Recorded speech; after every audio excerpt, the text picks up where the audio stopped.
উদ্ধরেত আত্মনাত্মনং না আত্মনম অবসাদেত আত্মৈব হি আত্মনবন্ধ আত্মৈব রিপুরাত্মনঃ। অর্থাৎ নিজের দ্বারা নিজেকে উন্নত করো, নিজের পতন যেন নিজেই না ঘটাও, কারণ নিজেই নিজের বন্ধু, আবার নিজেই নিজের শত্রু।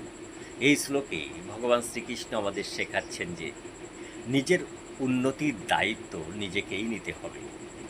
নিজের মধ্যে যে শক্তি, সাহস এবং মন আছে, সেটাই সবচেয়ে বড় সহায়। তুমি যদি নিজের মনকে জয় করো, মন তোমার বন্ধু হয়ে যায়। আর তুমি যদি নিজেকে অবহেলা করো বা অলসতা দেখাও, তাহলে তোমার নিজের মনই তোমার শত্রুতে পরিণত হয়। নিজেকেই নিজে তুলতে হয়, আর এখনই সেই সময়। নিজের ভিতরে যে শক্তি আছে, সেটা জাগিয়ে তোলার সময় এখনই। তোমার সবচেয়ে বড় বন্ধু তুমি নিজে, আবার তোমার সবচেয়ে বড় শত্রু, ভয়ঙ্কর শত্রু তুমি।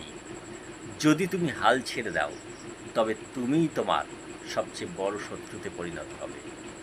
নিজেকে দয়া করে ছোট করো না, নিজেকে অবহেলা করো না।